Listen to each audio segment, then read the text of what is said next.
Hello mga kaigsunan, have a blessed day kaninyong tanan. Karong adlaw mahimo na sab kami og bulaton sa Ginoo. Maghimo mi karon og adlaw street preaching.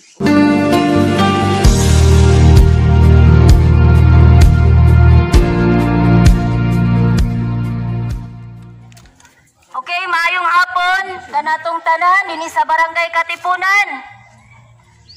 Dili na mo si piato ng kahigayunan sa pagsulti kaninyo. Sa mga pagdasig alang kanato ni hinapos ng katapusan mga adlaw, ilabi na karon kay nakasinatay kita karon og panademya, wala kita masayod sa modangat kanato sa mga pangkapanahunan. Apan ang Biblia nagapamatuod nga dunay Dios nga andam gayud sa pagpahiluna sa imong kinabuhi. Kung ikaw karon mo tuog musalig ngadto kaniya, o wala na mo ni padayon palapyang kay kayo tuod kay samtang buhi pa ang tawo, aduna gayud sa paglawog ka siguraduhan. Depende kini kung siya maghahatag ngayong panahon diha sa pulong sa Ginoo. Kaya ang pulong sa Ginoo mao na gayud ang tinuod nato nga mahimong atong kadangpan nga magtundong magiya kanato nga kita makabaton ngayong paglaom ug kasiguruhan ini nga kalibutan. Kay bisan unsa pa ang imong nabatunan sa kalibutan, daghan ka magkwarta, dako masir kag balay o bisan unsa imong naposisyonan. Apan kung wala kay tinuod nga relasyon diha sa Dios, wala ka gayon paglaom. Nakita nato karon ang dami sa Surigao del Sur. Walay nakapugong sa bisan unsa nga kinabuhi. Nung maluwas sila sa maong nga mga trahedya sa mga bagyo. Bisan ang ilang mga bahati, bisan ang dako nila nga panimalay, o sa bisan unsa nga naa kanila walay bisan kinsa nga nakapugong kayon sa maong nga bagyo. Nga sila magobserba o makamatulog paglaom. Ana kayo sa kamot sa Dios ang atong paglaom sa sinunuhan. O kung hindi atong ihatag na kahigayon alang kanato, ngunta masabtan nato, unsa gayud kabilinhon sa Dios ang imong kinabuhi. Apan ana kanimo ang pagpili, ana kanimo ang paghatag og panahon ini. Tuon niya Dios wala kayo sa pagkulang sa pagaliman ug paghatag og kahigayunan sa imong kinabuhi. Kung ini ang unasa, amoy paabot kaninyo ang kukwa sa Dios. Nga pila na katoy ang milabay, nga si Ginoong Jesus nalawsang sa krus, aron sa bisan kinsa katong mutuo kaniya. Dili na pala sinutan ngadto sa kalayo sa inferno tungod kay mao kini ang sitwasyon sa atong kinabuhi. Bisan pa pabot kita 100 years ini sa kalibutan, apan tuluyon ini sa kinabuhi. Mudangan gyapon kita sa silot nga walay katapusan, wala gyapon kita sa siguruduhan ug paglaom. Usa na ka ang Dios nagatinguha gayud nga ikaw, usa gayud nga makaposisyon sa mao nga giadlaw nga Dios, sa mao nga paglaom, nga mao gayud ang kinabuhi nga walay katapusan. O sa bisan dinhi sa kalibutan, adunay Dios nga andam kay muluwas kanimo, magpapahiluna kanimo, magagiya kanimo. Bisan unsa pang kahitya mabot dinhi sa kalibutan, kung nakapaligaw ka karon sa imong kinabuhi, ana kayo sa kamot sa Dios, nanduhanon sa Dios ang pagpasok sa pagluwas sa kanimo. Kalaw ninyo, dili lang kini panahon nga kita magkumpiyansa na. Dili na kini panahon nga kita mahimong walay alamang sa pulong sa Dios. Kag kini na kini ang panahon nga kita mahimong mga tulong na lamang, umulan na lamang kita. Asa kita kung sa kalibutan, noon kayo sa tagaynon. Sa kalibutan, sa mga pulong sa mga nilagay. Kung magaong ba niya ang tarat ng mga binuhatan, maayo mang kiniog dautan, at rin kinihapong at tubangan niya sa Diyos. Ang mananagan niyo pagpili, ay ihatawin ka sa Diyos ang kinabuhi. Ihatawin ka sa Diyos ang orasan. Ihatawin ka sa Diyos ang panayon ng kinabuhi. Kaya ito ang pili posisyon. Nga pagkatunan mo ang paglaong karoon sa imong kinabuhi. Mga pulong sa Diyos, mga kinapaday nga mag-iigiyak ka nato nini nga tanan karon. Kaya bisan pag-unsa, ang atong pagkuha karon, nga kita maluwas sa mga kahiya. Bisan pa dito COVID-19, kung sa bisan unsa sa atong mga idea, nga atong pagabuhaton, aron na kita dili mahimo ang COVID-19 para siya. Apan kung wala Diyos, nga maluwas sa atong kinabuhi. Wala lang po sa paglaong ng mga tanan. Kung sa mo ipapon ka ninyo, nga dunay Jesus nga nalangsan sa krus, tumot ug alang gayud kanimo, aron nga ikaw karon makabaton gayud sa paglaom. Kay bisan unsa pa kayalo atong kinabuhi sa kalibutan, apan mo adunay Jesus nga tinuod nimo nga dapat karon sa imong kinabuhi. Ikaw ang pinakabulahan nga tawo. Pero ikaw adunay paglaom sa kalibutan sa kalibutan. Ikaw ang ano na gayud paglaom luyon sa kalibutan. Usa ninyo kahapon mga siguro na paglaom kanimo. Una na tawag siya mga Pilipinas. Sige,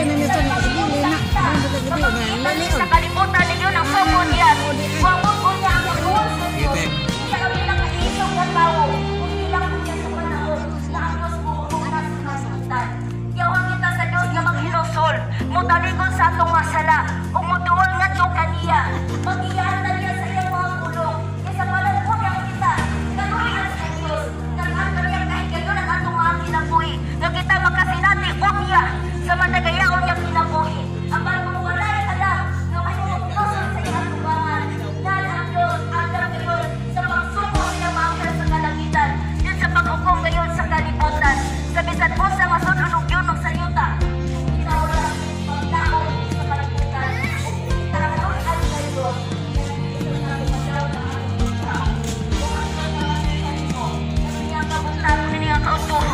Sa noon mo ang tawag sa Ginoo, maginuso kita sa atong mga sala, mubiya kita sa atong mga sala, muto kita inusunod. Kung wala kaya siya sa atong ginagawa, wala kaya kita ipagtao.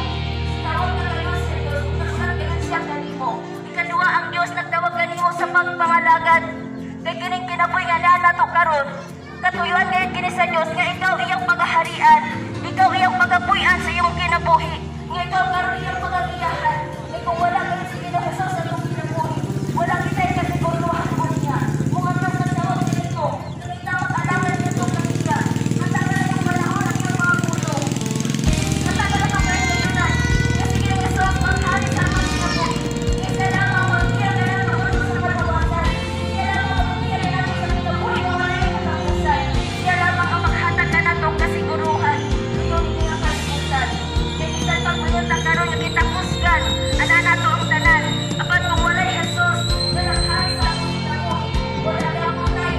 Kasiguruhan ang paglaog ko yung kalimutan. Kung sa Diyos nangandoy gayon kanimo, nga siya yung paghahatagan ng panahon. Ang iyong mga pulong kong pangalanungan niya sa iyong pagsanay. Kung ang pagsanay niya, sa harap soon, hatangin kining panahon sa pagbasa, hatangin kining panahon, di mo kining pamalanungan. Kung ano na may kahigayunan, kung ano na musulti kanimo niya sa pulong sa Diyos, ayaw mo na sila mo mga pinagsilas, di mo sa mga pulong. Pero nagparapos sila sa mga nagsalang mo mga silas meron. Hindi sila nagpakuamit kasi andam sila sa pagkasunod ini.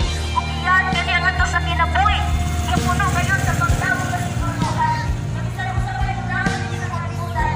Ang naisang kaagad ay musaklay kanimo, muluwas kanimo, mugiya kanimo, ang nga kanimong kinabuhi.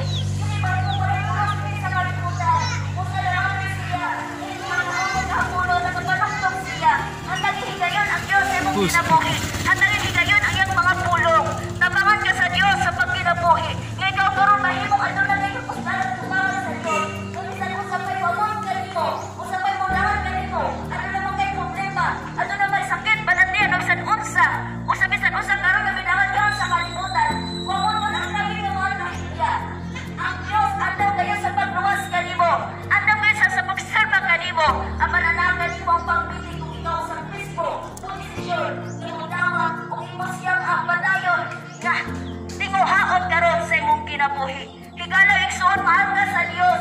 Pinilon kayo sa Dios ang imong kinabuhi. Hindi siya nangandoy nga ikaw gayon mahimo pidangan sa silot nga walay katapusan.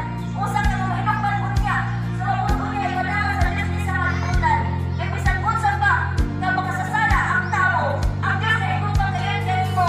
Ang Dios nangandoy gayon kanimo. Nagtingo gayon siya nga maghari sa imong kinabuhi. Buot sa Dios nga giyahan kaniya. Buot sa Diyos nga wala kaniya. Buot sa Diyos gihanan kaniya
kaniya sa pagdawat ni Ginoong Hesus ingon nimo manluwas sa imong kinabuhi. Ug sa balay nga paghatag panahon sa iyang mga pulong nga mao kini ang iyang ganaton dinhi sa kalibutan. Kay kung wala kayo ng Dios nga magiyang kanimo, wala kayo direksyon o kasiguruduhan unyang imong kinabuhi. Dili buot sa Dios nga magkinabuhi ka nga walay paglaom. Dili buot sa Dios nga magkinabuhi ka dinhi ang kalibutan nga may ato lamang sa silong nga walay katapusan. Kana ang kinabuhi nimo padayon niyang gitinguha nga naagayon sa iyang mga kamot. Kay makapaliguro kayo kita nga kung kini atong kinabuhi aanagayon sa Dios. Bisan pagbudangat ang mga grabe nga trahedya, hinugdugin kung ang imong kinabuhi nasa kamot sa Dios. Dahil na kay paglaom ni ang Dios nga ginagayon kayon sa iyang mga saan. Igalaw igsoon, kung kini mapapatunan, hatong kini nimo ablihan karon ay mong kinabuhi sa pulong sa Ginoo. Dili relihiyon ang makaluwas ka nato. Dili ang mga organisasyon o bisan nga ang bahani. Ang tanan nga imong nabatunan, lumalabay lamang ka ng tanan, temporary lamang ka ng tanan. Imo nakit-an karon, lumalabay lamang sa isa lamang kapagpapilo. Mahimong mahalan ang tanan mo nakit-an karon. Aman ang pulong sa Diyos mo, kini ang pulongnan kanimo hangtod sa akton. Mao kini ang mag-abad kanimo ato sa kinabuhi nga walay katapusan. Mao kini ang magabagya kanimo ato sa kinabuhi nga walay katapusan. Nagigalaw igsoon, karon lamang ang panahon sa kaluwasan. Karon lang ang kahigayunan nga kita'y antagan sa Diyos na maghinusulong mo doon nga to kaniya. Magapamina, magapamati sa iyang mga pulong. Munto ang musawat ng Ginoong Hesus, kung siya lang magamatay alam sa nato. Ingon siya ang tanan kay gumutong mo daw at kaniya. Kaya taga na yung katungod nga mahimo ng mga anak. Kung ilang masalat magapapaso na sa Diyos, dili na nila hinuduman ang ilang masala. Nga ng Diyos, padayon siya nagtingwa kanimo. Igalaw igsoon, mahal ka sa Diyos. Nagtingwa siya nga usa ka nga naagayon sa iyang mga kamot. Kung saan naagay mo ang balay ng pagpili ng desisyon. Igalaw igsoon, mao kini ang panahon na. Mao na kini ang kahigayunan. Nga muduol na kita sa Ginoo. Mag-abri na kita sa pulong sa Diyos. Magpapaminaw na kita sa mensahe sa Ginoo. Kay unyak lang sa imong pagmataan. Nangawala na ang tanan imong nakita. Nangawala na imong kilauman din sa kalibutan. Nangahanaw na ang tanan imong nabatunan. Aban ang Biblia o ang pulong sa Diyos nagapamatuon. Kung ikaw ano na tinuod ng relasyon ni Ginoong Hesus, mula mang kini magpapilit na na kanimo. O kung kini maghatag kanimo, nandito sa kinabuhi nga wala katapusan. Kung ikaw karon usak ka, na nagtinguhan kayo sa mga pagdaon, igsoon higala, ang di karon ang imong kasing-kasing. Nagayon ang pulong sa Ginoo, nagapanuknok si Ginoong Hesus sa imong kasing-kasing karon. Kung imo kining pag-abrihan siya, magasunod kanimo, magatiya kanimo, magatunos mo manilong sa kanalo, magaproteksyon kanimo sa mabot pa nga mga trahedya, magapanalipod kanimo sa tipon imong kinabuhi. As long ikaw karon mong pili o mong desisyon, nga muduol kaniya, o dawaton nimo siya, tuuhan nimo siya sa imong kinabuhi. Dawaton nimo sa imong manluluwas. Dawaton nimo siya imong ginulat sa imong kinabuhi. O kini ang mga mensahe nga puti paabot sa Diyos kanimo. Karon lamang adlaw sa kaluwasan. Karon lamang ang panahon nga kita makaluwas sa Diyos. Karon lamang kita makadamot pa sa Ginoo. Kay mabuton niya ang panahon nga ang Diyos dili na makatungod ka nato. Dili na kita unya makatuon sa Diyos. Kay ulahin na ang tanan. Kay ang tanan kay takda na kay daan sa Diyos. Ang tanan niya itabong na nato karon. Itakda na kay daan sa Diyos. Kung ikaw karon makahimo sa pagdesisyon, sa pagtuon ng pagtuloy ng Diyos, na makahimo ka ba sa pagsabat din ng mga pag-ampo. Pwede ba nimong ablihan karon ang imong kasing-kasing? Igalaw igsoon, dili ka nililihiyon. Ang among ipabot yan ang kukma sa Diyos, ang kaluon sa Diyos, ang kaluwasan, ang kinabuhi nga walay katapusan. Apan anak, hapon kanimo ang pagpili din nga tanan. Dinumdumi nga karon lamang ang adlaw sa kaluwasan. Kung mauna sa mong kinabuhi, kapagyasan na, kaperdihan na, kung wala na unya ipaglao.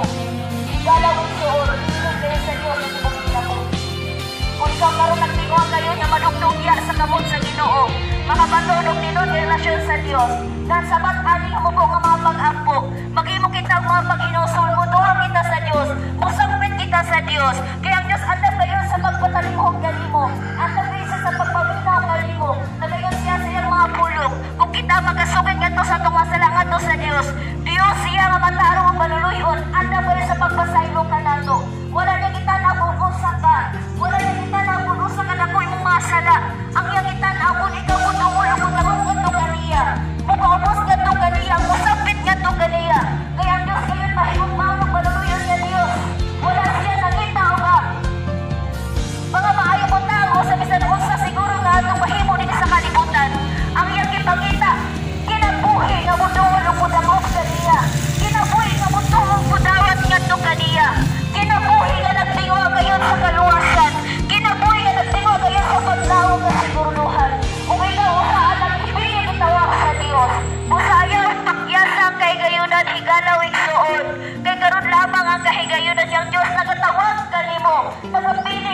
mo, ug anak ba yun siya sa pagpanalipot kanimo. Higala wala na gayud panahon pa.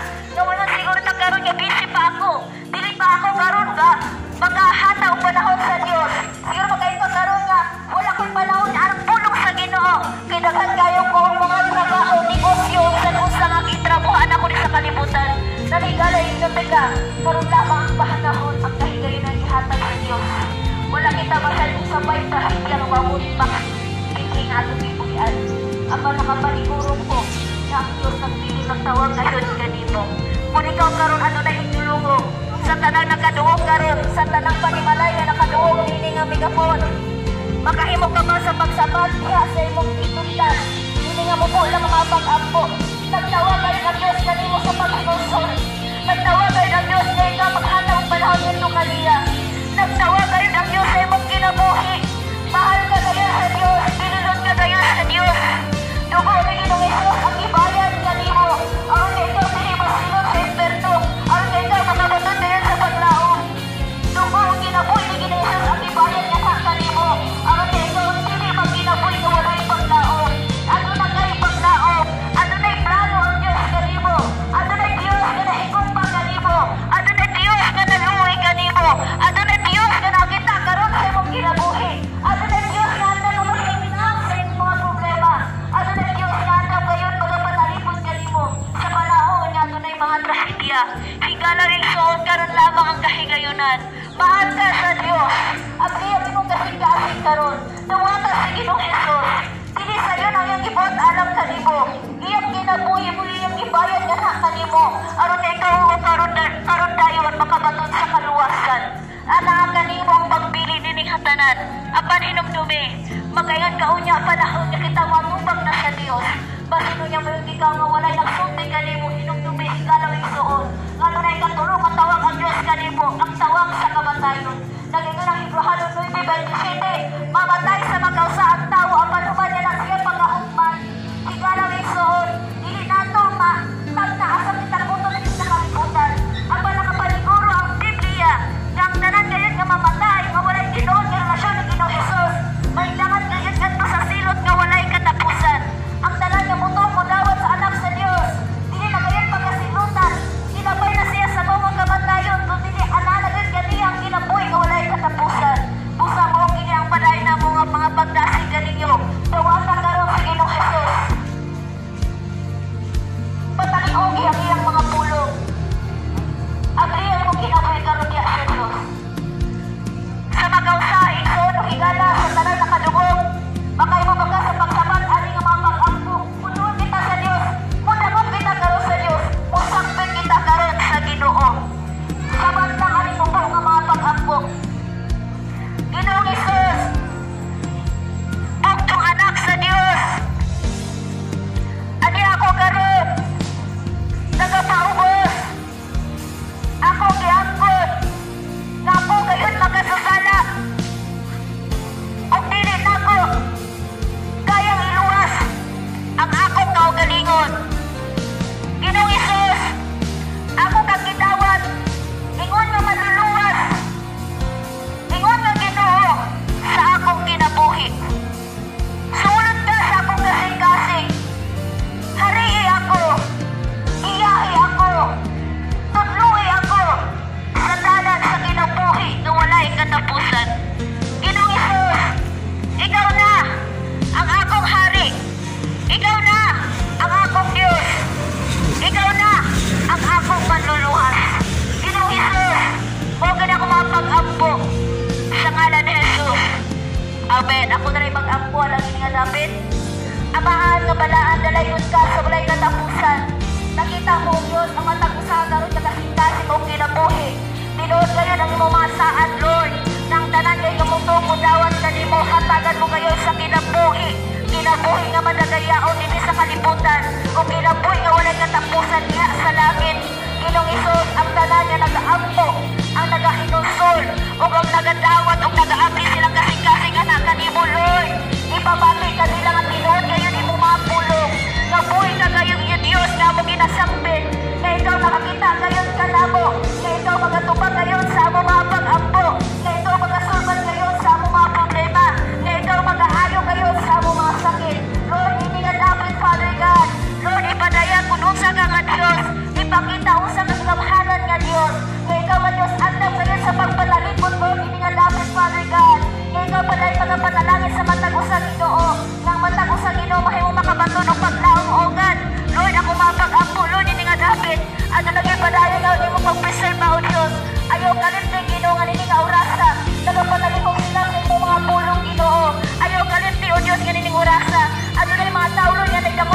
imong gidawat kanimong nagtinguha o Dios nga makasabot gayon sa imong kabubuton, Father God. O kinagumapag-ampong Ginoo, Lord, ipresel pa kining barangay Katipunan o Dios. Panalangin ginumisa ng barangay captain kini nga David, Lord God. Panalangin sa Ginoo ang matag panimalay Ginoo. Ilayo Ginoo sila sa mga virus o God, ang mga pag-ampong Ginoo. Panal silang makabaton kayo ng paglaom o kasiguruduhan. Nabisan pag-usap ay maabot Lord ng mga sahidya, Lord God.